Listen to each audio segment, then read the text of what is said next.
Hello बच्चों, तो कैसे आप सभी लोग। स्वागत है आपका हमारे चैनल एडू गुरु में। और आज हम लोग सरफेस एरिया एंड वॉल्यूम से जुड़े हुए जो इम्पोर्टेंट क्वेश्चंस हैं उनको सॉल्व करेंगे।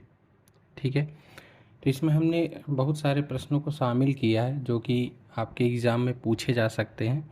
तो चलिए एक एक करके इनको सॉल्व करते हैं। तो पहला क्वेश्चन आप पढ़िए। लिखा है, A cubical block of side 7 centimeter is surmounted by a hemisphere. What is the greatest diameter the hemisphere can have? तो यहाँ पर क्या है कि एक क्यूबिकल ब्लॉक है। ठीक है, इसको हम लोग क्यूब, इसको ये समझ सकते हैं कि कोई भी क्यूबिकल ब्लॉक है।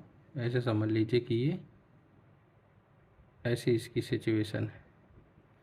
ठीक है, और ये क्या है कि यहाँ से ऊपर एक हेमिस्फीयर रखा हुआ है। और जो पूछ रहा है कि इसका ग्रेटेस्ट डायमीटर हेमिस्फीयर का क्या हो सकता है, मतलब इसको कैसे रखें कि ये सबसे अपने मैक्सिमम डायमीटर पर हो। और अगर जब ऐसी सिचुएशन बन जाएगी तो कह रहा है कि find the surface area of the solid. तो जो सॉलिड बनेगा उसका सरफेस एरिया बताना है।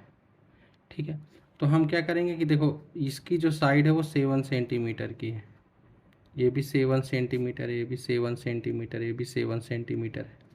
अब इसकी छत पर मान लो हमको यहाँ पर रखना है ऊपर, तो हम इसको कैसे रख सकते हैं। हम इसको ये रख सकते हैं कि हम ये मानेंगे कि भाई जितना ये बीच का, जैसे ये 7 है तो यहाँ पर ये 7 हो गए ना बीच का, तो पूरा यहीं पे ऐसे रख दें हम ऐसे। समझ रहे हो, मतलब ये कि पूरा ऐसे रख दें कि इसका जो मैक्सिमम डायमीटर पॉसिबल हो वो कितना हो सकता है, 7। 7 से तो इधर मतलब नहीं जा सकता ना, बाहर बाहर। ठीक है, कुछ लोग कहेंगे कि इसको डायगोनल के थ्रू रख दें। जैसे समझिएगा कि अगर इसकी छत ये है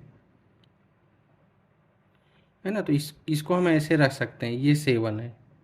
लेकिन अब कुछ कहेंगे कि इसके ऐसे रख दें, तो यहाँ से देखो क्या होगा कि ये पूरा ढकेगा नहीं, इसका कुछ पार्ट क्या होगा यहाँ नीचे होगा। तो ऐसा पॉसिबल नहीं है। कैसे रख सकते हैं इसको ऐसे कि मैक्सिमम डायमीटर कितना पॉसिबल है, 7 सेंटीमीटर। ठीक है,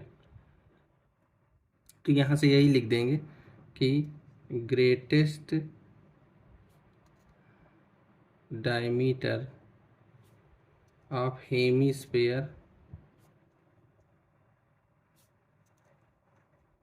कैन हैव 7 सेंटीमीटर। कितना हो सकता है, 7 सेंटीमीटर हो सकता है। अब ये ऐसी सिचुएशन बन गई। अब हमको निकालना है सरफेस एरिया। तो देखो, सरफेस एरिया जो होगा वो कैसे होगा। सरफेस एरिया जब क्यूब का लिखेंगे यहाँ पर, है ना, तो यहाँ से लिख देंगे surface area of cube plus, तो एक तो क्यूब में हो पूरा हो गया। ठीक, उसके बाद यहाँ पर जो हेमिस्फीयर रखा है उसके ऊपर का जो पार्ट होगा वो भी सरफेस एरिया में ही आएगा। ठीक, तो यहाँ क्या हो जाएगा, सरफेस एरिया ऑफ हेमिस्फीयर। ठीक है, हेमिस्फीयर का। लेकिन यहाँ पर एक ध्यान देने वाली बात ये है कि देखो, जब हमने इसकी सरफेस एरिया हम क्यूब का काउंट कर चुके हैं, तो इसका मतलब ये कि इसके 6 फेस होते हैं, तो हम 6 फेस का एरिया काउंट कर चुके हैं। अब जिस फेस में हमारा रखा हुआ है ये हेमिस्फीयर, तो हेमिस्फीयर में जब हमने लिया है तो वो हेमिस्फीयर के ऊपर का जो पार्ट हमने लिया ना 2πr², वो काउंट हो चुका है। तो इसका मतलब ये है, यहाँ पर थोड़ा देखिएगा 3D में कि ये कुछ ऐसी सिचुएशन बनेगी जैसे क्यूब है और यहाँ पर ऐसे ये रखा हुआ है। ठीक है, तो ये पूरा इसका एरिया काउंट हो चुका है। अब यहाँ पर क्या है, जब इसका हमने लिया 2πr² तो ये फिर से काउंट हो गया। समझ रहे हो, और फिर ये और ये बच गए, ये काउंट है। तो इसका मतलब हमको इसमें क्या कर देना है, πr² को क्या कर देना है, माइनस कर देना है, क्योंकि ये 2 बार काउंट हो चुका है। तो क्यूब का जो होगा वो क्या होगा, 6a²। हेमिस्फीयर का सरफेस एरिया होता है 2πr², और एक πr² माइनस कर देंगे तो यह आएगा 6a² प्लस, इसको माइनस कर दोगे तो πr² होगा। तो यहाँ वैल्यू रख दो 6, 7 का स्क्वायर प्लस 22/7, और इसकी रेडियस कितनी होगी, 7/2 का होल स्क्वायर, क्योंकि मैक्सिमम डायमीटर जो है वो 7 पॉसिबल है। तो यहाँ से आर कितना लेंगे हम, यहाँ से आर कितना ले लेंगे, 7/2। ठीक है, तो यहाँ से इसको सॉल्व कर लेंगे।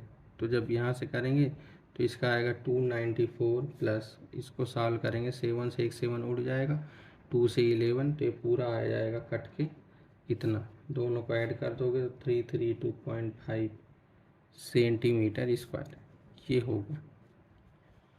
ठीक है, तो सरफेस एरिया में हमको ध्यान देने वाली बात ये होती है कि इसके जितने भी सवाल होते हैं उनको ऐसे समझते हैं कि जैसे जो सॉलिड बन जाता है, ठीक है, तो उसमें एक तरह से हम ये समझ लें अपने कि हम सरफेस एरिया निकालते कैसे। तो आप इस तरह समझ सकते हैं कि हमको जो भाग भी दिख रहा है उसमें उस सभी पर हमको पेंट करना है, तो उस जितने पे पेंट करना है ना उसका एरिया हम लिख देंगे तो वही सरफेस एरिया होता है। तो कभी सवाल गलत नहीं होगा, आप एकदम सही लिखोगे। ठीक है, जब भी कोई इस तरह की चीज़ें, आपको मैं एक दो एग्जांपल, जैसे हम मैं कह दूं कि ये एक सिलेंडर है और यहाँ पर ये जो है हेमीस्फीयर पे खड़ा है, तो इसका सरफेस एरिया, तो इसका सरफेस एरिया 2πr² और इसका सरफेस एरिया 2πrh, दोनों को ऐड कर दो निकल गया। लेकिन अगर यही सिलेंडर सॉलिड होता तो सॉलिड के केस में क्या करेंगे, सॉलिड के केस में 2πrh 2πr² प्लस πr², क्योंकि सॉलिड है तो ऊपर भी पेंट होगा। तो जब तक सॉलिड नहीं है तब तक ये ऊपर नीचे के कभी ऐड नहीं किए जाते।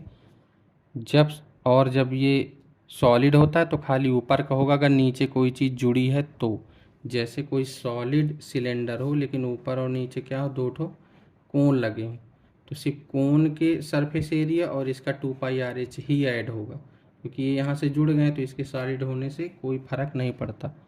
पेंट कहाँ होगा, पूरे में बाहर बाहर होगा। तो ये समझ लिया करिए कि पेंट हमको जहाँ जहाँ करना है ना, जहाँ जहाँ पे दिख रहा है, जहाँ जहाँ हो सकता है वही का एरिया हम लिख देंगे, तो टोटल सरफेस एरिया के हमेशा इक्वल होगा। तो कभी आप गलती नहीं करेंगे अगर इस टेक्निक का यूज़ करेंगे तो। सेकेंड देखो, सेकेंड में कह रहा है कि ए wooden article was made by scooping out a hemisphere. तो पहले ये कह रहा है कि पहले ये एक लकड़ी थी पूरी सिलेंडर से, ठीक है, सिलेंडर टाइप की, और यहाँ से स्कूप, मतलब जैसे आइसक्रीम निकाली जाती है वैसे दो ठो ऐसे स्कूप यहाँ से निकाल लिए गए, जैसे कटिंग ऐसे की गई। तो ऐसी कुछ सिचुएशन है। तो सिलेंडर की जो हाइट है पूरी वो 10 सेंटीमीटर है पूरी, और यहाँ से ये ऐसी कुछ सिचुएशन है। ठीक है, ये मतलब खोखला है यहाँ से। अगर ये लकड़ी थी तो ये पूरा क्या है, सॉलिड है, ये ध्यान देंगे, सॉलिड से ही तो स्कूप करेंगे ना। तो ये हो गया। अब उसके बाद टोटल सरफेस एरिया बताना है, इसकी रेडियस है 3.5, है ना। तो अब इसके देखो सरफेस एरिया टोटल बताना है, सिंपल सवाल है, क्या है देखो पहले। अब इसके ये नई डिज़ाइन बन गई, पेंट कहाँ होगा बताओ, यहाँ पे इस चारों ओर होगा इसके, और कहाँ होगा, ये जो दो स्कूप हैं इनके अंदर होगा, यहाँ यहाँ यहाँ यहाँ। तो बस पेंट जहाँ जहाँ होगा वही लिख दो। तो यहाँ होगा तो क्या होगा, हम लिखेंगे सरफेस एरिया ऑफ आर्टिकल, वो क्या होगा, surface area of cylinder plus 2 into surface area of hemisphere, है ना, दो ठो है ना। तो इसका क्या होगा 2πrh प्लस 2 इंटू 2πr²। देखो लिख गया।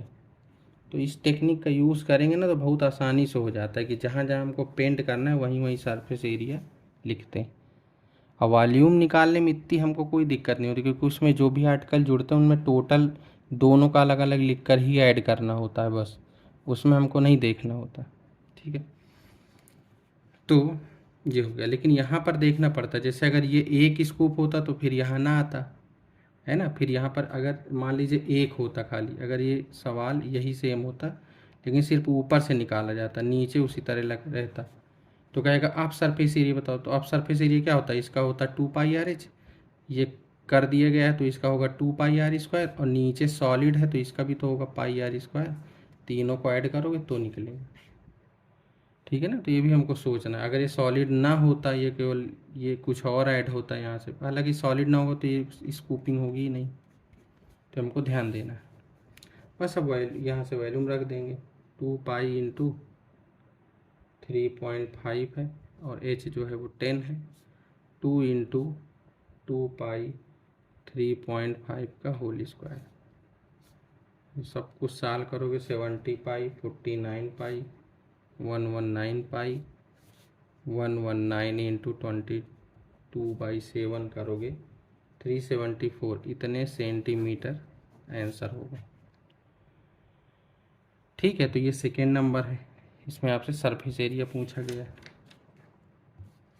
उसके बाद देखो थर्ड और फोर्थ दोनों बहुत अच्छे हैं, एक ही जैसे हैं लेकिन हैं अलग अलग। इसमें कह रहा है a medicine capsule is in the shape of cylinder with 2 hemisphere. अगर आपने कैप्सूल देखी हो तो वो ऐसे होती है ना, कि बीच में सिलेंडर होता है और यहाँ से ऐसे ऐसे 2 हेमिस्फीयर लगे होते हैं। ये ऐसे पूरी एक कैप्सूल की डिजाइन। ठीक है, फिर उसके बाद क्या कह रहा है इसमें, 2 hemisphere stuck to each of its in, है ना, इसके इंड में 2 लगे। The length of entire capsule is, पूरी जो लेंथ है ना इंटायर की, इंटायर मतलब यहाँ से लेके यहाँ तक की पूरी, वो है 14 mm millimetre. And the diameter of capsule is 5। इसका जो डायमीटर है मतलब ये चीज़ जो है ना, ये कितना है 5 mm। तो कह रहा है फाइंड इट्स सरफेस एरिया। तो देखो सरफेस एरिया, इस कैप्सूल को ऐसे खड़ा कर लो कि 2 सिलेंडर हैं और उसमें एक ऊपर से भी हेमिस्फीयर लगा, एक नीचे से भी लगा। ये तो ये डिजाइन है। पेंट कहाँ कहाँ होगा, देखो पहले इस पर होगा तो इसका हो जाएगा 2πRh। फिर कहाँ पेंट होगा, ऊपर, यानी 2πr²। और कहाँ होगा 2πr²। बस चारों को ऐड कर दो, बस आपको निकालना अलग अलग है। अब देखो सबसे पहले बात कर लेते हैं इस रेडियस की। तो ये 5 mm है तो इतना क्या होगा 5/2 mm। तो जो r होगी वो इसकी क्या हो जाएगी 5/2 mm। ठीक है, तो इसके लिए हमको r चाहिए। वही आर किसकी होगी, सिलेंडर वाले पार्ट की भी होगी। अब सिलेंडर की एच बस निकालना है, तो एच क्या होगी ये समझ लो। देखो एच होगी केवल यहाँ से लेके यहाँ तक की, ये एच होगी। तो ये कितना है देखो, तो पूरा जो है वो 14 mm का है। ठीक, अगर ये 5 mm है तो इतना क्या होगा 2.5, इतना क्या होगा 2 यानी 5 माइनस कर दोगे तो ये कितना आएगा 9 mm। तो एच जो होगा वो कितना होगा 9 mm। ठीक है, अब हमको निकालना है इसका सरफेस एरिया। तो सरफेस एरिया ऑफ कैप्सूल क्या होगा, surface area of cylindrical part plus 2 into surface area of hemisphere. तो इसका क्या होगा 2πRh प्लस 2 इंटू 2πr²। तो यहाँ से वैल्यू रख दो, तो 2πRh में यहाँ रख लो 2π5/2 इंटू 9 प्लस 2 इंटू 2πr कितना है 5/2 का होल स्क्वायर। सब कुछ ऐड कर दोगे जब, तो यहाँ से आएगा 45π प्लस 25π, ये हो जाएगा 70π। वैल्यू रख दो 220 मिलीमीटर स्क्वायर, ये आंसर। ठीक है, इसी तरह से मिलता जुलता सवाल गुलाब जामुन वाला है, बस ये कि ये सरफेस एरिया उसमें वॉल्यूम पूछा है। तो लेकिन तरीका वही है, मतलब ये कि इसका जो स्ट्रक्चर होता है वो इसी तरह का होता है कि बीच में सिलेंडर होता है, 2 हेमिस्फीयर होते हैं, चाहे गुलाब जामुन हो या कैप्सूल हो। ठीक है, तो इसको भी सॉल्व करते हैं। 4 नंबर,